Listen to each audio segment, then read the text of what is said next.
We're live. Hello, everybody. Happy weekend. Happy Saturday. Thought I'd ruin your Saturday talking about statistics. Har, har, har. Um, it's Monika Wahi here, and today we're going to be talking about causal inference. But I always start the stream about 5 minutes early so everybody can join. And today, I'm first going to talk a little bit about um, just causal inference in my field of public health. So what I mean by causal inference is trying to figure out what causes what, especially in the context of a study where when you're doing the analysis at the end to try and decide if your hypothesis is supported or not, or whether or not to reject the null. You've got this regression equation and you've got all these slopes in it and you're like, okay, what do I do with all these slopes? I mean, you have a study design. You're trying to do something. It's just like at that point, I remember, shortly after graduating with my MPH and trying to do that, I was just like, whoa, like, okay, I did it right, but what do you say? I mean, how do you figure this out? Oh, hi, CJ is here. Hey, everybody. Um, CJ is early. Here he is in the chat here. He is my friend. I'm in Boston. He's also in Boston. So if you've been listening to my videos lately, you'll notice they have some of them they have techno music in it, but some of them they have this really beautiful guitar music. That's CJ. He's been really nice to me because he's been giving me some music because he just produces so much music. Actually, let me put a link in the chat to his Spotify because he's actually like you think I'm prolific, he's very prolific here. Um and so yeah, go to that link and just see he posts songs like all the time. His songs he's singing in them. He plays all these instruments. On my stuff I requested some uh, uh instrumental, to go behind, my talking and whatever. And already, like if you go to my YouTube channel, those of you from LinkedIn, you'll see that people like his music better than they like my videos. So that's another story. But he's also a writer, so go ahead and look up his book. I don't have a link to that, but I read his book. I thought it was really good. But anyway, so we're two businesses in Boston. If you need data science, it's me. If you need beautiful music, paintings, poetry, prose, it's CJ there. Yep. Yeah, you're welcome, CJ. I really appreciate all you've done for my business. Alrighty, so that was CJ, and I'll probably bring him up a little bit later too, because again, he's given me these great music for my videos, so I just want to pay him back. But anyway, so like one of the videos I just released is just me just running ggplot to code. It can be helpful for the beginner. Like if you use ggplot2 all the time, you'll be like, okay, well, this is kind of Hosmer. But if you're new, it kind of shows you how you build a ggplot2 plot. Like you don't it's not like base R where you just put all these options and these arguments in parentheses and just run the whole thing. No, it's like you run something and then you add an annotation, then you add another rectangle or whatever you're trying to make with your plot. So that was the whole point of the video, and also to just have something running in the background if I needed it. Um, all right, so let's see here. You know what I could do is I could just share the beginning of the presentation here. Here it is. I made a presentation for us. Yeah, there it is. So it's big up there. Just because I wanted to sort of give the background before I actually go into it, because I was realizing I was talking to other people. There you are. I was just thinking of you, Joe. Hi. So this is like Joe's here. So I'm really glad. I'm glad you're here because when I was talking to you, Joe, I was talking to Joe. Joe is not in public health, but he makes regression models. And so I was asking him, have you ever heard of this causal criteria? And he said no, because he's in automotive. And then I forgot what you said when I asked if you used other criteria. I think you said you used different study designs or something. Um, it wasn't something like obvious to me because he's from engineering and I'm from public health. So even though we're using the same software and doing the same statistics, we just use different tools for interpretation. So okay, so here's I'm going to start our little presentation here. Probably I should. Um, does this do any better? I don't even know if this looks good on the screen. No, this doesn't even look good. Um, let's see here. I'm trying to get it so that, oh, let's see, place settings, swap here. Maybe this looks better. I'm sorry, you're still my guinea pigs here. What does this look like? Oh, it doesn't really matter what it does in Restream. I'm trying to get it to like actually project, but I'm gonna not. I'm gonna give up. I'm just gonna go like this and just make it big like that. Does that work? Yeah, everybody can see that. Okay, sounds good. All right, so I'll go back to this. So applied causal inference sounds very sexy, right? Using Bradford Hill criteria. So CJ, if you're still here, you probably know some of these criteria from some of the work we've done together. Um, so first, I just want to set the stage. What are we doing in causal inference? So in epidemiology, which is what I'm in, we this is the terminology we use. We say we have an exposure, which is something we think causes or prevents an outcome. Now, when epidemiology was invented, they didn't use the term outcome, they used the term disease. Because what they were trying to do is figure out, like, if you're smoking and you're eating bad and you're not exercising, what's causing your heart attack? Well, obviously, all those things cause it, right? And so, what are the relative importance of this? Like, if you only have one public health dollar because you're in, I don't know, Florida, and you can only spend it on one exposure, which of those is it? I mean, I hate to be so blunt, but that's public health training for you, because you can't, you got to break some eggs to make an omelet. You can't make all everybody's risk factors go away. So you'll pick a one of these exposures to study, whether it's not eating right or not exercising or smoking or something, and then we'll pick on that as the hypothesis for a study. Okay, so like here I put like exposure, lack of exercise, outcome, heart attack. So obviously we're going to have to measure more than just lack of exercise. We're going to have to measure all the confounders.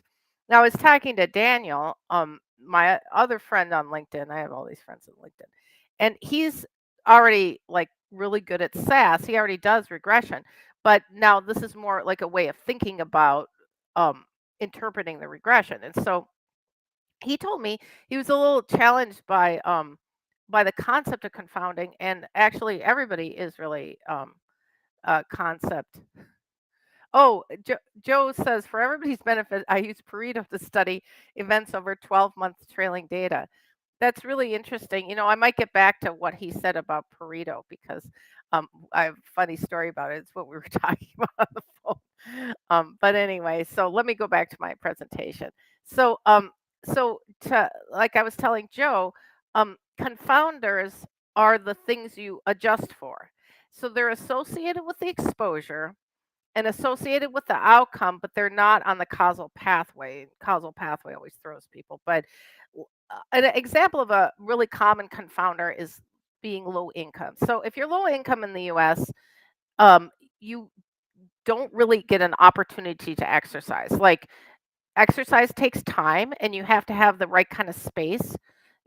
Even going walking in a neighborhood can be bad if you're in a low income neighborhood that also happens to have a lot of crime, where it's dangerous outside, or there's just no sidewalks.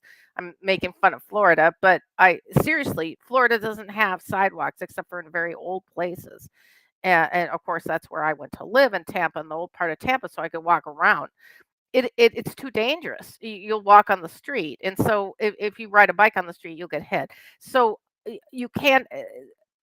Non-surprisingly, Florida has a higher obesity rate than places like Massachusetts, where I am now, where it's very walkable.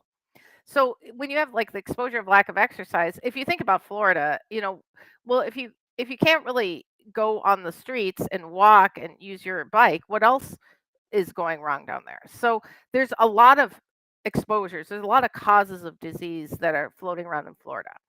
A lot of causes of heart attack.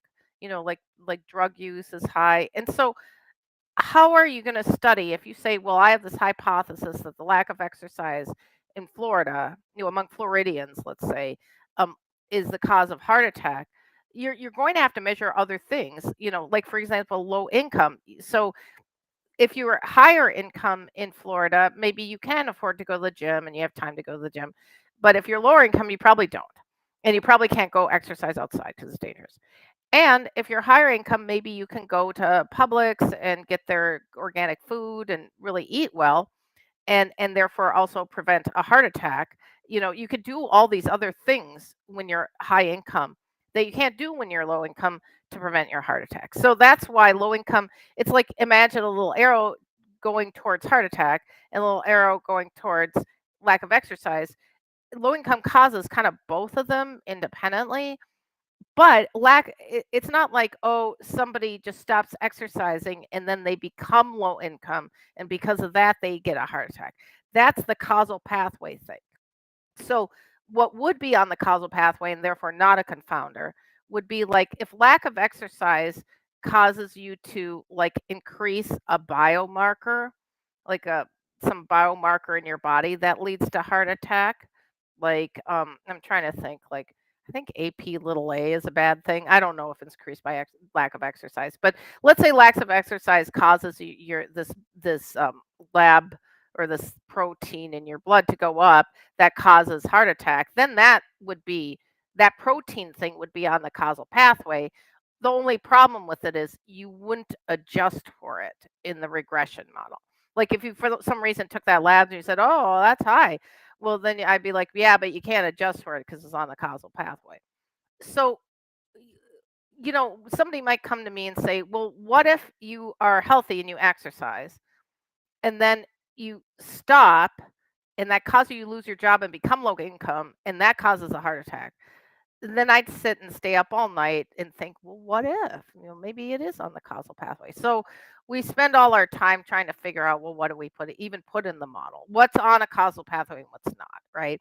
And usually what you end up with on a causal pathway is just if it's some sort of like biological or medical thing that happens. Like if you have lack of exercise and then it causes diabetes and that causes an amputation, if you're saying amputation, getting diabetes, when you wouldn't adjust for that because it's on the causal pathway. Let me just go. This is a hard concept. Let me see if anybody's got some questions here. Oh, triglycerides. That's a good one. Oh, Daniel is here. Um, I was just talking about you. Hopefully you heard. Only good stuff. Only good stuff. I was saying how you were asking about confounding because it's hard, right? It's a hard concept. And I was just kind of going over it here and giving some examples. Hopefully you caught it. So basically, in causal inference in public health, what we're normally doing is we've measured all these exposures and we've measured these confounders. We've measured anything we think might be a confounder, okay? Even if later we don't put in the model or later we decide it's on the causal pathway, we can't have it, just measure all your confounders. If you think it's a confounder, measure it, please, just for me, because I can't put it in the model. I can't even try it if you don't measure it. Okay, so that's one of the exercises I do with people is I'm like, okay, what's our exposure? What's our outcome? And what are all our confounders? And if you're wondering, how do you find them? What I often do is just look in the literature. So I start with the literature. But if somebody's coming to me and talking to me about actual patients we're going to measure or something like that, they often tell me what the confounders are. Maybe there's something local that happens. Like one of the things that, I didn't really realize because I don't drink a lot of alcohol is that there are people in the world who they don't like to smoke tobacco, but they do like it. They sort of crave it when they on the few times they go out drinking. So maybe they'll go out drinking once or twice a month, and that time they'll smoke. Like this is a pattern I didn't even know about. And so then you could have, if you were studying drinking, a confounding, by smoking of this of heart attack, and so you'd have to adjust for that. So if you it comes to a point where if you're saying heart attack, we already know everything you at least have to measure as a confounder. And you're probably wondering, well, what if I do a study of heart attack and I measure lack of exercise, and then I also measure, other things we know that cause a heart attack, like tobacco? Well, if I want to study tobacco, then I'd say a priori, my exposure is associated with or causes or prevents my outcome after controlling for confounders. If I was studying tobacco, I'd say um, among, we'll just say Floridians, among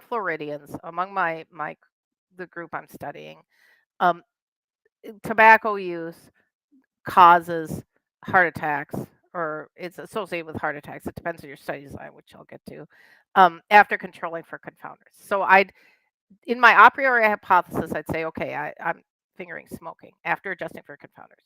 But then I could take the same data and do the same analysis. I could even just basically take the same analysis. People don't really do this, and I'll tell you why. But I could take the same regression model and I could just make a new a priori hypothesis. Of course, you can't do that, right? Because the model's already there. So it can't be a priori. It would have to be a posteriori. But I could take the same regression model and just look at the lack of exercise slope and say, oh, that's my exposure, instead of the tobacco one. So this is why a priori is really important, is because you want to make this hypothesis. You want to write down what is your exposure, what is your outcome, who is your subpopulation, which usually is sort of like structurally determined, and then and what are all my confounders. And you've got to be able to measure all that or get all of that. Like if you're analyzing data from like a health insurance, you're going to have to get all of that out of that data. And that's where a problem can often come when you're using administrative data. Like one of the things people fantasize about is medical record data. They're like, oh, this is really good. But one of the problems with medical record data is there are a lot of confounders that I need to know about when I'm doing public health analysis, but they don't do a really good job of collecting in medical records because they don't need it, you know. Um, a lot of times, use of tobacco, drugs, and stuff, that's not very well characterized in a medical record, and that's fine for medicine. It's just not good for public health. So you have to be really careful about your data, that you can make sure to operationalize all these pieces. If you're like, whoa, I've heard this before. I say this a lot in my LinkedIn Learning courses on study design, because obviously that's what we're talking about. All right. So does everybody then understand what we're talking about here? So we've got this a priori hypothesis, and we've designated an exposure, the thing we think we cause it. We've got all these confounders. We're going to put them in a regression model. And now our main question that we're trying to answer is, did the exposure actually cause the outcome after adjusting for everything, right? So let's go to the next slide. Okay, so just to remind you, in your statistical model, you make your outcome a dependent variable. So if it's heart attack, what is it going to be, right? It's going to be a binary one. So what are you going to use? Probably you're going to use logistic regression. But if you have time to event data, you might use a survival analysis. That's a whole nother topic.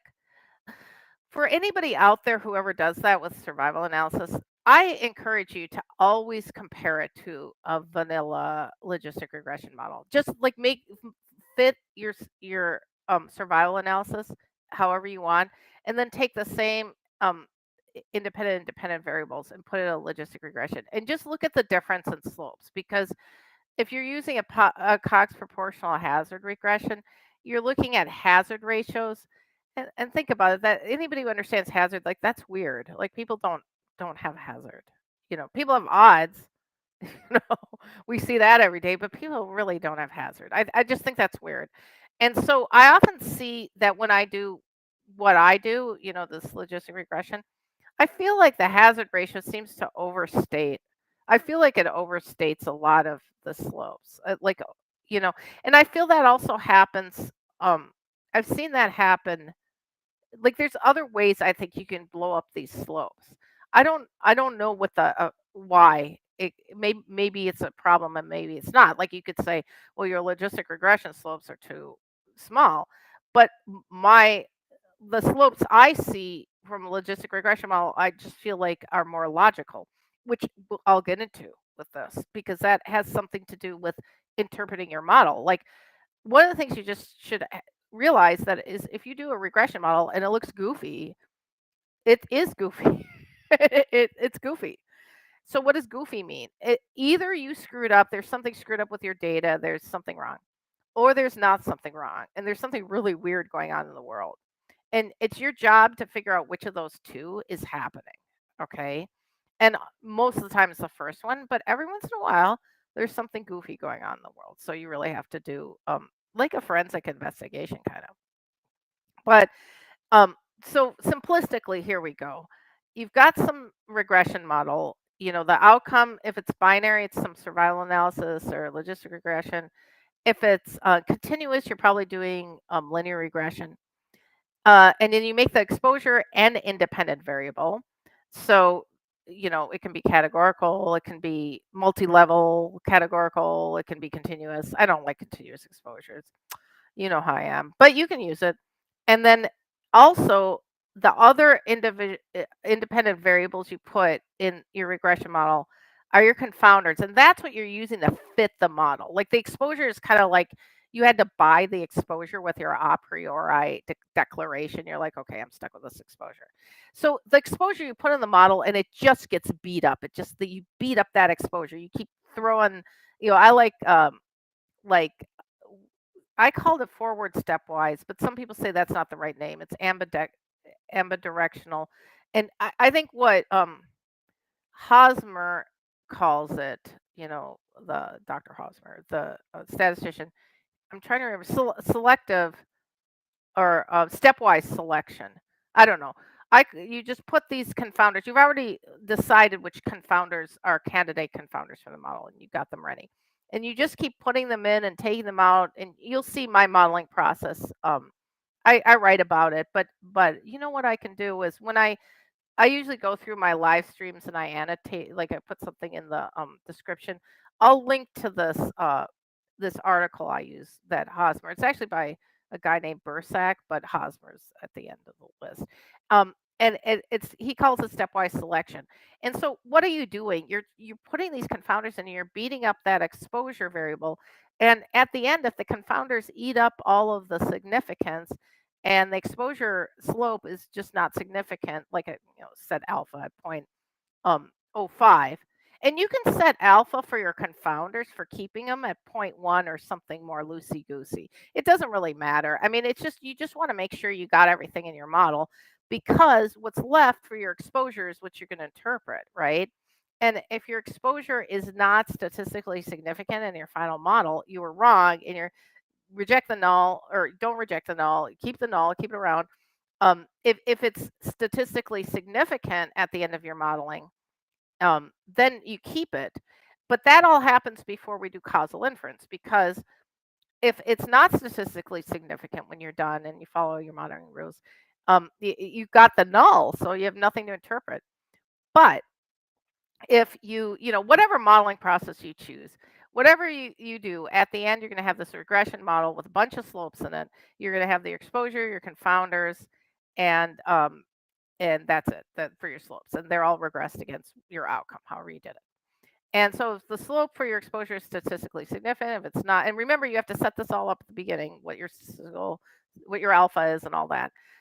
And your modeling process. You got to say all that before you do it. I always write it down. I write it down and I show the other person. I'm gonna say I'm gonna do this. I'm gonna do this because otherwise people get mad.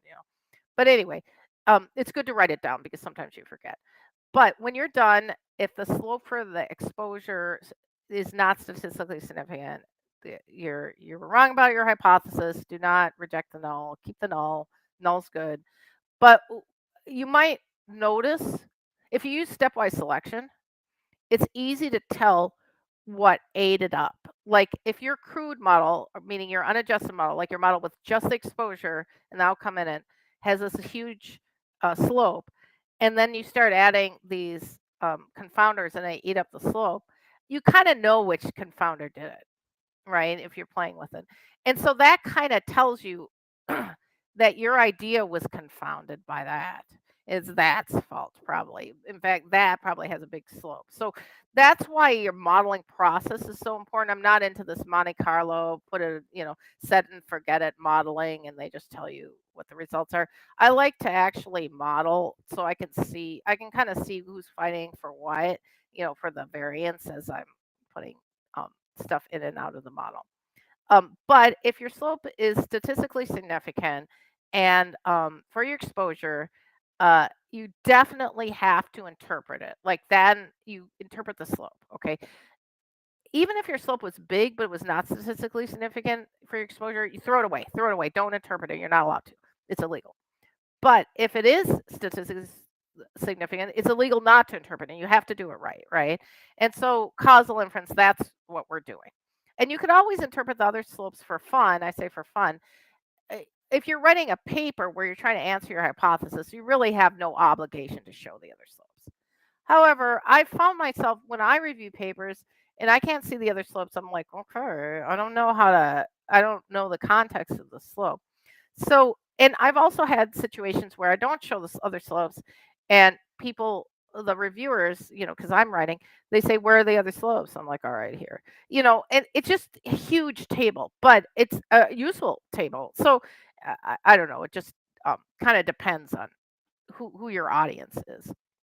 Let me see if there's any questions here. In engineering, we refer to goofy data as noise. Well, I would not say that it's that's what Joe says. We've got noise too, but our noise our data is your noise, Joe. What our noise is, gosh, you're right. Goofy data in engineering would be noise, because it's an artifact of something that happened. What noise is for us is like more like if you're analyzing healthcare encounters, which are records of somebody coming to healthcare and getting some sort of health thing. If you're looking at those and you find a bunch of goofy encounters, um, they're usually important. They're not noise. They're like they're uh doing something, but sometimes they are noise, like they're like just something that comes out of some automated process that you're supposed to remove from the data. So stuff is like one person's noise is the other person's analytic table. That's how messed up everything is in healthcare. So you guys, for all your foibles as engineers, you have a lot of really organized protocols that we would love to have in healthcare. But the problem is, healthcare, it's like people are biological and they're just so hard to predict. I mean, even, just trends in surgeries, trends in cancers, trends in drug addiction. Like, humans trend things and they aren't like machines that just get um, out of like standard or whatever, and you have to adjust them. You cannot adjust humans. Trust me, I've been in public health too long. All right. So now what I'm going to do is I'm going to talk to you about the Bradford Hill criteria. Okay. Now, Bradford Hill was this guy who is a philosopher. So what does that mean? That means he came up with these ideas, but he himself did not do like evidence-based anything about it. Like he didn't go and gather data and do a bunch of analytics. But his idea was so good. He published it. I don't know. I never read his original stuff. But his ideas were so good, people started using them and just using them. And as a result, different kinds of people, doing different kinds of things found different ways of using it that was useful. And in fact, if you go on the web, like I even Daniel's here, I went on the web and I gave him this oh, I'm so happy to see you, my good friend lung detoxification. I could always count on you to make my day. Oops, I'm not good at this. All right, well, I went on the web. Let me actually show you what I found, because I wanted to give um, Daniel a more bigger view of what um, what this is. Uh, so in epidemiology, like you'll see this following criteria, you'll see these in a totally different order than what I'm going to show you. And some of them are different. They're even stated differently. And this is Elwood's criteria. which so Elwood riffed on this, right? So other people, I never even seen this before. Other people riff on what I'm trying to impart to you, and I'll give you that link too, is that there's no real official, like there's the official Bradford Hill criteria that he came up with, and he said a bunch of things about. But if you go read it now, you'll be like, "This is weird." I mean, some of the stuff he says it sounds great, and some of it just doesn't even sound right. So that's why people don't read it anymore because after he said it, everybody tried it and worked with it and did. And he was in epidemiology, so this is why it was applied in epidemiology first. So we've been beating up the Bradford Hill criteria for a long time, and then all of us have our favorites in our own way, just like in statistics. There's, like I'm like wary of survival analysis in human studies. Of course, in Joe's studies and his engineering studies, survival analysis is perfect. It's what it's for. Right? In my studies, I don't know. Because our outcomes, like if you get diabetes, like how do you know? Well, you go get diagnosed. So you probably got diabetes earlier than that. So what does time to event even mean? I could go on and on. But anyway, so we're in public health, we are taught these Bradford Hill criteria, but in our MPHs. But to be honest with you, I didn't, you know, really see people, I don't see people in the literature applying it when, because you get these regression equations all the time in the literature. I don't see people talking about it a lot. Like when I'm talking with my colleagues and I'm fitting regression models, I bring it up all the time. But in a way, I kind of threw out a lot of the criteria that was just not really working out for people. And so you'll see that web page sees it differently. I see it this way. So I'm going to share with you how I do it. And I think the way I do it is really practical because what it does is it cues you up for the um, discussion section, for results and discussion. You know how to make an argument about your exposure, because remember, you're only applying this if your exposure is significant. So you're trying to make people agree that your exposure is important. Now, how important? That's what this is about. So these are the 5 criteria that I'm going to talk about. And if you're like, oh, you're calling that the wrong name or you gave that the wrong definition, these are, different names are floating around in different definitions. I'm just saying this so you know what it is. Okay. And I put them in order because one of the things that they don't really teach you is that if you apply them in order, it's easier to make a decision about how you feel about the exposure.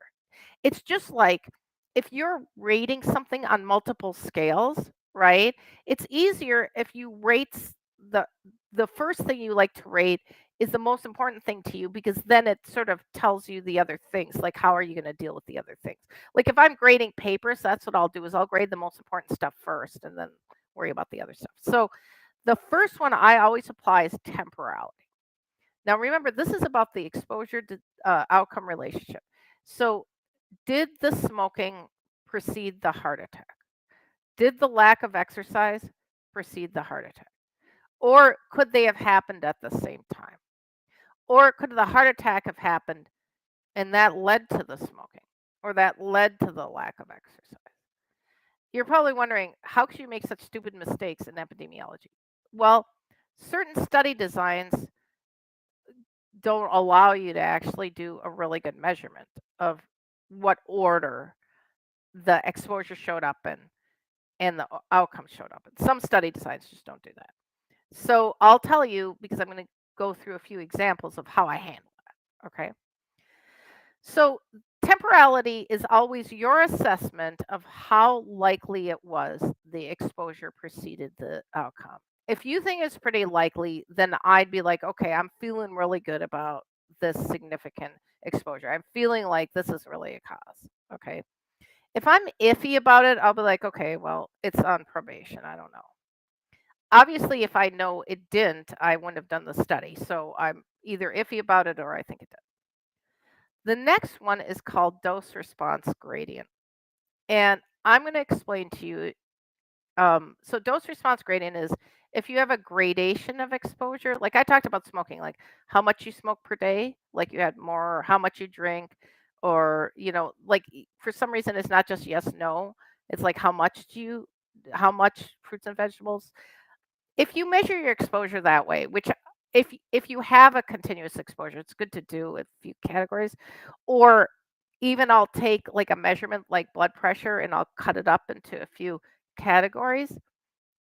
Then you can look at this dose response gradient because that's the idea that the more exposure you have, the more risk of the outcome. So the more you smoke, the higher your risk of heart attack.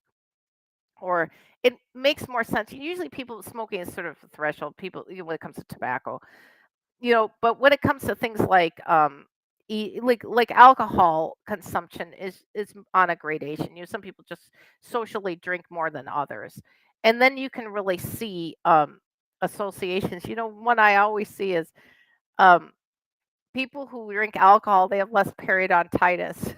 And I have so many associates from Saudi Arabia in the oral health field. They're like, "Why is that, Monica?" I'm like, "They're drinking mouthwash." I think nobody's really teased it out, but you'll always see it. So dose response gradient is the more you have of the exposure, the higher risk of the outcome. Or if it's an inverse, the more exposure you have, the lower your risk of the outcome. The more training you have, the lower your risk of an accident. Something like that.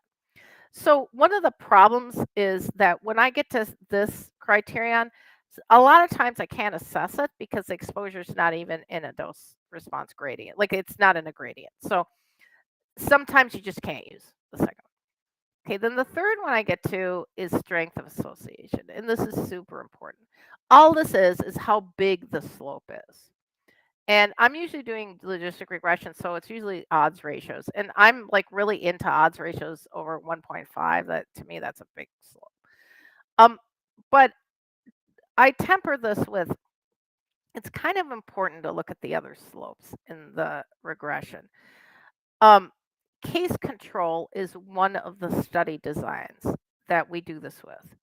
It's the study design you use when you have rare outcomes, like you don't have a lot of outcomes. And it's also one you use with outbreak investigations. That's what you use and you're actually not modeling the odds. You usually use the odds ratio. You're not modeling the odds of the outcome. You're modeling the odds that these people with the outcome had whatever exposure you're testing. And so you just throw a bunch of models down because you're trying to figure out, was it the frosting? Was it the cake? Was it whoever got sick at the wedding? What was the food at the wedding? What was it contaminated with? Who ate what and got sick? You know what I mean? And so you just keep putting the different exposures in and seeing which ones have a goofy high odds ratio, like 88. And so in a case control study, those of you who actually study this stuff know case control odds ratios, estimates are super biased and super dramatic. But what can you do? You need it. You got to do an outbreak investigation. And so I still say, even when you're not doing a case control study, you have to look at that slope. If it's big, it's a big deal. Like it's really probably is a cause if it's big. I mean, I hate to be so simplistic, but that's it. Now, especially if you get a big odds ratio or a big estimate, however you're doing your regression, number 4 is really important because in number 4 is consistency. You just kind of want to see, are you getting an odds ratio? Even if it's big, do other people get big ones? Or I keep saying odds ratio, like whatever your estimate is.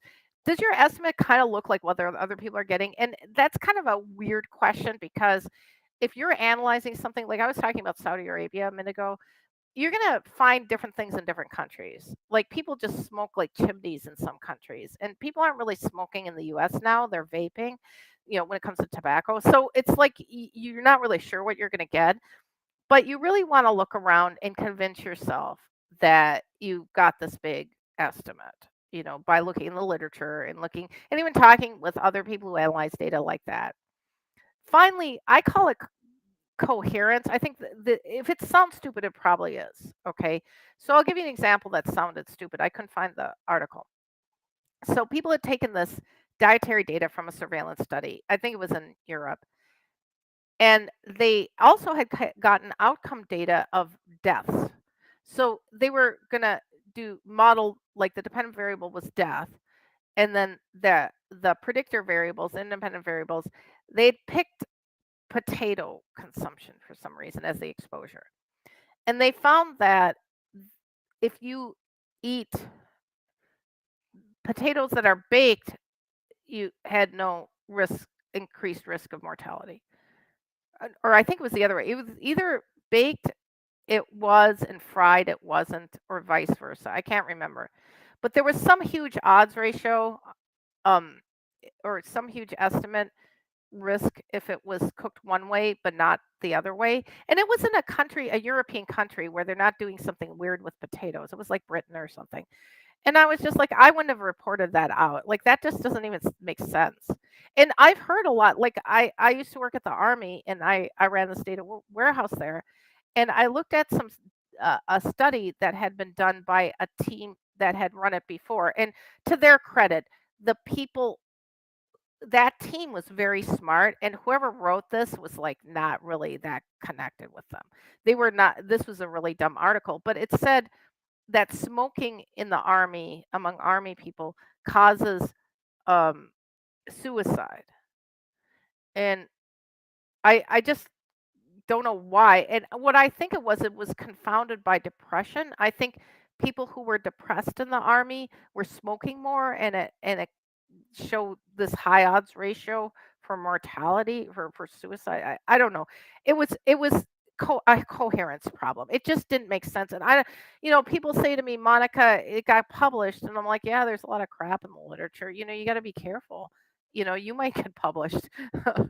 So anyway, so okay, so that's I just was looking back to see if you guys had any questions. Okay, so now we're going to go on, and I'm going to show you two examples. So this is an article, and I actually pulled these out of my library because I do a lot of writing and a lot of analysis lately. I've been doing it. So this is from an article, the association of marijuana use with oral HPV infection and periodontitis among Hispanic adults. So we could already see something, right? We can see that there's probably two models in this. There's going to be one with the exposure of let's see, marijuana use is the exposure, and oral HPV infection is going to be one of the outcomes, and periodontitis is going to be another outcome among Hispanic adults, and that's our group. So here, so I read the article, and I'll link you to it. These are, and I have nothing to do with it. I'm just interpreting them. These are community-dwelling Hispanics in Puerto Rico. Okay, so that's our subpopulation. The exposure was marijuana use. Now, let's just talk about that measurement, right? Like this was in 2018, so it might not be all the old ones from the 90s, the measurements like just misclassification. Like who's going to say that they're going to use marijuana if they're going to be a victim of the drug war? Like no one. So, okay. So you can't study stuff you can't study drug use if a drug war is going on. So all of our old data, who knows what it means. But here in 2018, maybe they got good answers. I forgot. Um, I should have read the article more about marijuana a restriction. But anyway, so they got this measure of marijuana use. Like they said, no use, occasional, frequent. And the no use is going to be the reference. They did logistic regression because it's a cross-sectional study, right? So they did some sort of survey. Their outcomes, here were their outcomes in their first model, and they just said what they put in as the adjusters. Now, this was, I think there was like, I can't remember how many people were in this. This wasn't a very big study, so it doesn't surprise me there aren't a lot of variables in here. When you have a big data set, you really want to adjust out everything you can. So they put in sex, age, healthcare coverage, oral sex partners, periodontal disease. I guess these are the confounders you do if you. I've never really studied that before. I don't know why I had this in my library, but anyway, it seemed like a good study. Now I'm going to go over here. This is the odds ratio in the 95% confidence interval. See how it says crude and adjusted. See how these are bold. They shouldn't be bold. Like this shouldn't be interpreted. Okay, this is the unadjusted odds ratio. Like it's okay to show it. Like people, it's nice to show it because see how it's huge here, and after you put all the stuff in, it's not even significant anymore, right? And that's what's kind of nice about putting the confidence intervals for an odds ratio, if that's your outcome, is if the confidence interval contains 1, you know it's not significant, right? So, like, here's the estimate. It looks like if you have occasional use compared to no use, you have 61% higher odds of getting oral HPV infection, right? Like I'm interpreting this, but that's illegal. I should go to jail because this is not statistically significant. So it really didn't matter. It didn't matter whether they smoked. Like here, this is even a little weird. Like, see how huge this is bounded by 0 down here. So this can go up to infinity. So this is like non-news. But let's move on to periodontitis. Now, here's a story with periodontitis. If you smoke tobacco, it rots your gums. I mean, I can go into the detail about what rot means, but that's basically what happens. It rots your gums. So people who smoke, they lose their teeth because of that. And so if you happen to smoke tobacco, quit. But if you can't quit, constantly brush your teeth. And I actually know some people who do that in Massachusetts where we try to be very healthy. But it's better to just quit. However, we do not know what happens when you smoke marijuana or vape marijuana or vape tobacco. We don't know what happens periodontitis risk-wise. So, because so this, I think that's maybe why this was in my my literature library, because I was trying to look for evidence of like what does that do? Because I have this hypothesis that there's a sort of a antagonistic interaction because there's anti-inflammatory stuff in weed smoke. So won't be as dramatic, the gum rotting. That's my hypothesis. But anyway, so when we look at, again, this is a crude odds ratio. I just rejected. I wouldn't even interpret it. I think that's a mistake.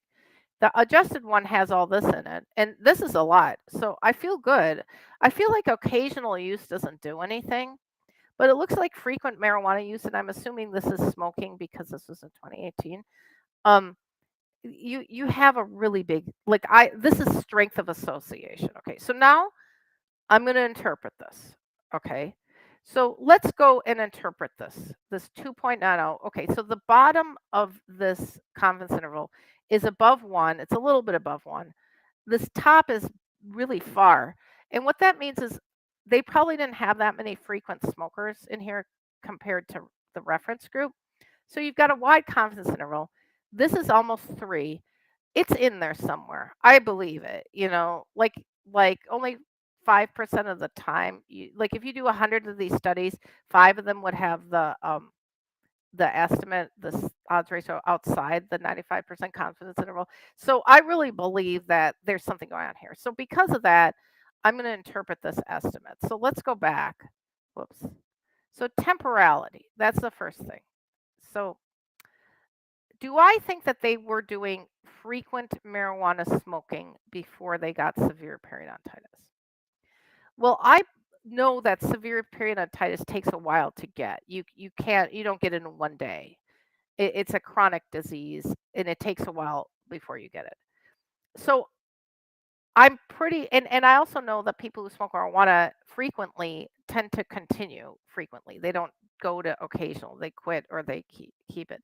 So I believe that, and also people don't get periodontitis unless they have a genetic disorder. They don't get it until they've beat up their teeth like over their 20s.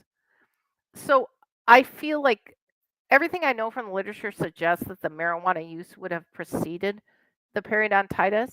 So I really believe that. I believe their marijuana use preceded the development of their periodontitis. So I'm gonna go. Sorry, I keep flipping this around. So I'm gonna say yeah, I believe that. All right. So our next one is dose response gradient. So the more marijuana, the more periodontitis. We don't know, right? Right here, it doesn't look like it. What it looks like here is we have a bent stick model, or there's a threshold here that over a certain amount, if you do it every day, and that would be kind of like consistent with what I know. I know I'm skipping ahead, but it seems like the estimates for tobacco use and periodontitis are bigger than for marijuana, even for the same amount of use. So that's why I have this hypothesis of the antagonistic interaction.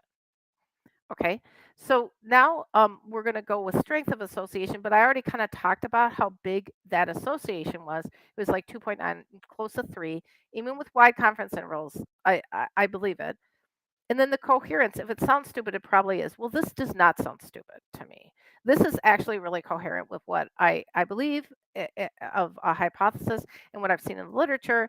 So I would interpret this and I would believe it that this is a causal thing that's frequent smoking of marijuana among um, people, community dwelling Hispanics in Puerto Rico. Yeah, that probably increases their risk of severe periodontitis. I would tell them that. I'd say cut down. If you're occasional, you're probably okay. That's what this says. All right. So, any questions before I move on? All right. Let me go back. So now we're going to do the next study. All right. So the next study is chronic kidney disease.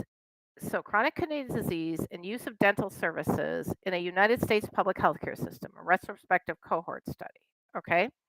So this I'll just remind you, I was going to go back and there's 3 kinds of studies that I usually have a regression equation on. The first is this cross-sectional, and that's when all of the variables are measured at the same time or like within a week of each other. Like you might give them a questionnaire and the next day they go to the doctor and you measure something. It's all within the same amount of period, so you're getting point estimates, and that way you don't know what came first, the exposure or the disease. You can ask them questions like, did you start smoking marijuana when you were young? You can do that, but then that's all recall bias and there's all these issues. Okay, that's cross-sectional. The one I was talking about, which I didn't have an example for, the case control. How you do that one is you get your cases, you get a list of cases, like in outbreak investigation, people got sick, and you get a set of controls, which are people who, in a parallel universe, would have gotten sick and been identified if they had done what the case did. I know that's sort of counterfactually, philosophically brain numbing, but that's actually what you're trying to do is you're trying to get these controls for the case control that meet this criteria that they if they just had the exposure, they would have been a case and you would have found it. Okay, so that's hard to explain. But anyway, in that one, I'm doing this. Only in this case, the odds ratio was the odds of the outcome, severe periodontitis. Severe periodontitis is actually not that common, so I could do a case control study asking if marijuana use causes severe periodontitis, but then I would start with people with severe periodontitis. I'd go get controls that didn't have it. I'd measure their marijuana use, and I'd have an exposure odds ratio here. But if this was an exposure odds ratio, I'd still interpret it the same way because I'm like, it's huge, whatever. I just say that it's an exposure odds ratio, not an outcomes odds ratio. Now, this one here we're doing is the third type, which is a cohort study. It's a longitudinal cohort study. We love these, okay? We absolutely love these in public health because, well, first of all, they're big and they're expensive and you get a lot of papers out of them and they're fun to work on. You have a job for years. I mean, they're just the awesomest. But another reason to love them is our temporality is no problem. You always measure the exposure before the outcome. In fact, once they get the outcome, they're kicked out of the study. Only technically, when we do big cohort studies, we have multiple outcomes. So like, oh, you got a heart attack, that's too bad, but stick around for your Alzheimer's disease. So because then we can do nested case control studies with, whoever gets Alzheimer's disease or whatever. So in a cohort study, here the exposure was actually a disease. So sometimes the exposure is a disease. Okay, I have a confusing field. So the exposure was having chronic kidney disease or CKD. So they got a bunch of people from the subpopulation over on the left side, the San Francisco Department of Public Health Community Health Network clinical databases. So these are people who are using public health services, community health services in San Francisco that are in the database, right? This was a database study. So look it up. You can see how they did it, that data science. All right. So they got this database of people and they pulled out people who had chronic kidney disease and people who did not have it. So people with the exposure and without the exposure. And then their outcome was having at least one dental visit during the study period. So they were doing not a disease, they were doing, like, they were trying to say, what, is having chronic kidney disease, is that a risk factor for not going to the dentist? Or is it, does it, are you more likely to go to the dentist if you have chronic kidney disease? Like, that was their question. And then you'll see their confounders are over there on the right, but I want to show you how they did their model. Oh, I'm sorry. They used hazard ratios. Okay. So they did survival analysis because they had this whole database. They knew all the transactions, like all the encounters these people had, right? So their unadjusted model, that's the first one up there. That unadjusted one just had chronic kidney disease in it. And their hazard ratio, which you can interpret like an odds ratio, was 0.6. So that meant it was protective, like having chronic kidney disease. Um, People who had chronic kidney disease were, let's see, for having a dental visit. No, hazard ratio for having a dental visit. No, they were protected against having a dental visit, which means they didn't have one. See, whenever I analyze data like this, I always make the outcome bad. I just make it bad. So I would have been, they had no dental visit, and then there would have been a high odds ratio. But now, like here, you could flip this. I could take 0.1 divided by 0.6, the reciprocal, and get the odds of not having a dentist visit. But this is odds for having a dental visit. So imagine having a dental visit was bad. You'd like to have chronic kidney disease because you only have 60% of the risk of having a dental visit.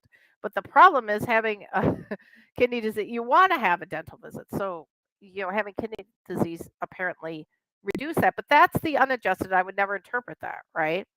Then you see how they presented. They added age, they added gender and race and ethnicity and language, insurance and monthly income. And my understanding from reading the articles, they just kept entering them and showing us the exposure hazard ratio, which you can do. That's another way of doing it. I'm really only interested, if it were me, I'd only be interpreting the last one, the full model. But as you can see, because they were so nice and showed us all these, the behavior of the hazard ratio, once they put age in, it really didn't change much. And that's, I believe it. I believe it. So I would have flipped the odds ratio instead and said, instead of saying, like, but at the end, now my interpretation is among patients in the San Francisco Department of Public Health Community Health Network, among them, after adjusting for everything, having chronic kidney disease, it gives you only 75% of the, you're only 75% likely compared to those who don't have it to be up to date on your dental visit or have one dental visit during the study period, which I don't remember how long it was. Okay, so now that I've done that, I believe, and I believe it, right? I believe having chronic kidney disease delays you from getting dental care, because if you think about it, like, imagine you do have kidney disease, you just feel like crap. Like, it would be hard to do anything. I mean, much less go to the dentist. Okay. So temporality, remember what I told you? This is a cohort study. So what they did, and they used a database. So what they did was they picked a year, like a long time ago. Like if I was doing it today, 2022, I'd pick like 2015 or 2016 or 2017. Like long enough time ago to get the data, but close enough in time to be relevant. And I just sampled people that existed then, cases and controls, or not cases and controls, exposed and unexposed. And then I follow these exposed, and you have to clear out anybody who has had a dental visit. Only, I don't think you would in this case. Like usually, if you have an outcome, you only can have once, like getting diagnosed with diabetes. I guess you could do it twice, but the first time, I guess you can only do that once. Then you have to clear out people, but I guess they probably didn't clear out anybody. And then they just took them for some period of time. They followed them for some period of time through the data. And what you do is you just get the IDs from from the list from the year you start, like 2015. And then you take those IDs and you go get the transactions or the encounters from all the other data sets just for those people. And you've got the exposed and unexposed in there, and that's your analytic data set. You don't need anything else. You just need to make sure you've got the values for all the confounders. Because if you don't, you're going to have to talk about that in your paper, that maybe there's some bias. You had to get rid of some records, or impute data, which I hate doing. I don't do that. All right. So, but this one, chronic kidney disease, it did precede the not going to the dentist. Dose response gradient. You can't really look at this. With the marijuana thing, you could, but with this you can't. Like, you have chronic disease, and even I sometimes I'll say, like, how many dental visits have you had in the last few years? Because you're supposed to go once a year, but they didn't do that, so we don't really have that. Strength of association. You know, it's hard for me when it's on the protective scale, but I still think point 0.7, being in the point 0.7 range, that's pretty meaningful. Like, it makes me want to make the reciprocal, but I didn't do it. But I think so. Anything that's in the 0.9 range when it's a protective odds ratio, or lower than 1 odds ratio, I always say is kind of close to 1. But this one's 0.7 because it only has 0 to 1, so it doesn't have a very big space. Then consistency. There's this association between people having diagnosed diseases and people attending appointments. So most of the time when I see a cohort of people who have diabetes, or they have hypertension or something, they're more likely to go to their dental visits because they go to other visits. I just think chronic kidney disease, that these people are maybe less likely because they're already on the public dole here. This is already a stressed population.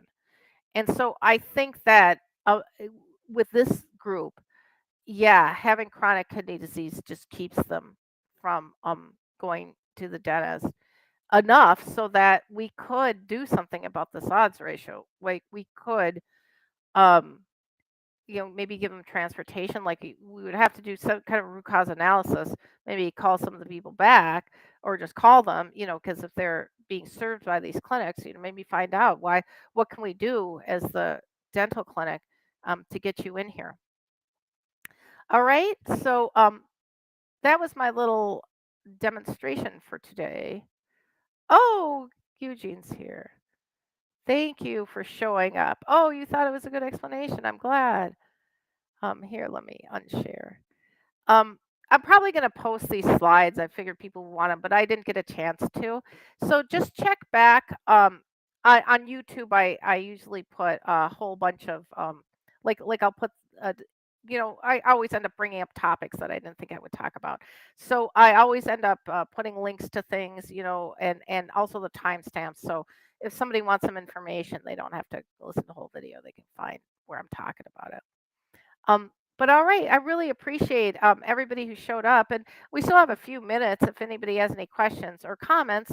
If you're still here, Joe, or if you're still here, Daniel, or lungs detoxification, or anybody, if you have any questions or comments about it, I'd love to entertain them. But like I said, this Bradford Hill criteria, how I apply it is sort of quick and dirty, and it makes it so I know what I'm going to say in my discussion. I'll be like, whoa, this is a really big odds ratio. And I really believe it's true because the exposure preceded the outcome, or I'm not really sure if the exposure precedes the outcome, or you know what I mean? Like, I just talk about that stuff um, to try and convince people that I think, my significant slope is a big deal in public health and what I think we should do about it. That's always the whole point in public health, is what should we do about it? If you live in the US, you're probably like, oral health, it would be nice to give people access. So yeah, that's pretty obvious, and that ends up being the finding to most of my analyses in in oral health, is that people need access to oral health care.